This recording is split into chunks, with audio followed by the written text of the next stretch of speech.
Starting August 2026, every AI-generated YouTube video without this one label could cost you 15 million euros. And I bet you're missing it right now. Today I'm breaking down exactly what this label is, who needs it, and the 4 steps you need to take before summer. Because most creators are getting this dangerously wrong. The EU AI Act is the world's first comprehensive AI law. And here's what most people miss.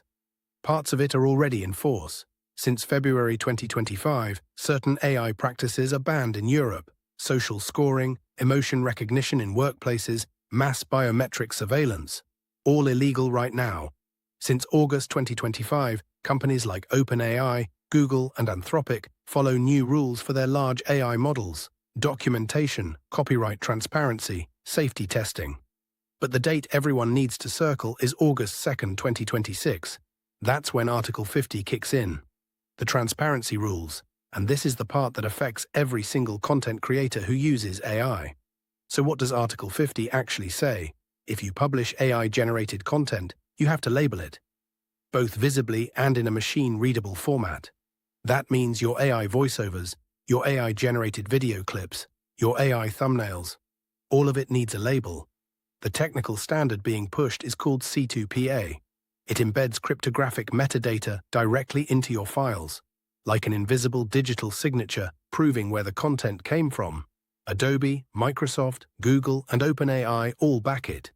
And if you want to know how we label our own videos to stay compliant, I'm making a step-by-step tutorial on that.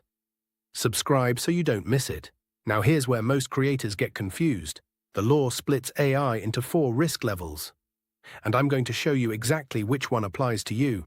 The first level is banned outright. Social scoring, mass surveillance, manipulating vulnerable people. Already illegal since February 2025. Unless you're building dystopian tech, this doesn't affect you. The second level is high risk. Hiring algorithms, credit scoring, law enforcement, education admissions, strict requirements, documentation, human oversight, cybersecurity audits. There's a proposal called the Digital Omnibus that might push these rules to December 2027. But Article 50 transparency rules, not affected. August 2026 stays. The third level is limited risk. This is where you and I land as creators. Chatbots must tell users they're talking to AI. Deepfakes must be labeled. AI-generated content needs visible and machine-readable markers. The fourth level is minimal risk. Spam filters, music recommendations, AI in video games. No legal obligations. So if you're a creator using AI voiceovers, AI images, or AI video, you're in level 3. Limited risk. And the label requirement is non-negotiable starting August. But the really explosive part is coming up next. There's an exception in the law that almost nobody is talking about. And it could change everything. Now let's talk penalties. Because these numbers are not theoretical. 3 tiers. The highest, 35 million euros, or 7% of global annual revenue for banned AI practices. For transparency violations, which is what affects creators, up to 15 million euros, or 3% of global revenue. Whichever is higher. For small businesses and startups, it's actually whichever is lower. Important distinction. Imagine a creator with 50,000 subscribers getting a letter from the regulatory authority. No warning, just an investigation. Sound extreme? The EU already did it. In January 2026, they opened formal investigations against X over Grok-generated deepfakes. A wave of non-consensual synthetic images flooded the platform in late December 2025. The EU responded within weeks. Meta is also under scrutiny. They refused to sign the voluntary code of practice for general-purpose AI models.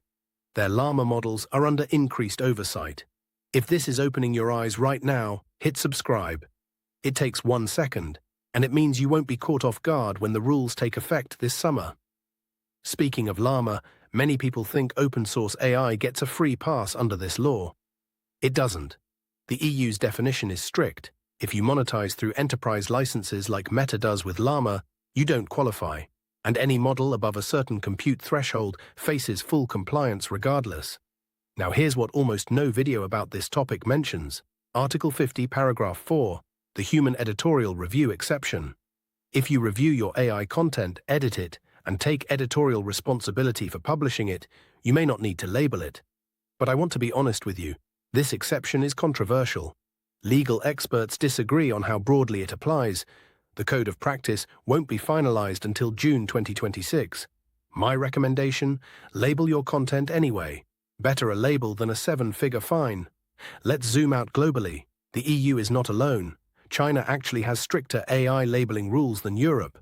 Since September 2025, they run a three-tier classification system. Confirmed, possible, and suspected AI content, each with different requirements. The United States. No federal AI law. The current administration favors deregulation.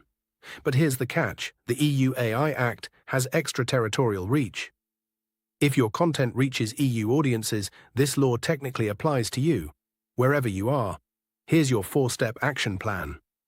Step 1. Take inventory of every AI tool you use right now. Voiceover generators, image generators, video tools, text assistants. Know what's AI in your content and what isn't. Step 2. Set your labeling strategy. At minimum, add a disclosure in your video description listing which elements are AI generated. Better yet, use YouTube's built-in AI disclosure tools. They exist right now. Step 3. Watch for the finalized code of practice dropping in June 2026. That's the document with specific technical requirements for machine-readable labeling. Check if your AI tools support C2PA metadata. Step 4. Create a template disclaimer for all your descriptions. Something like, this video contains AI-generated voiceover and visuals. Editorial oversight by a human creator. Compliant with EU AI Act Article 50. Copy it, paste it, done. The EU AI Act is not perfect. Over 110 European companies, including Airbus and Mistral, asked for delays. Critics say it kills innovation. Amnesty International says it doesn't go far enough. But here's what I think. Clear rules create certainty. The GDPR was called an innovation killer too. Then it became the global standard for data privacy. The AI Act might follow the same path. The rules are coming this summer whether we like them or not.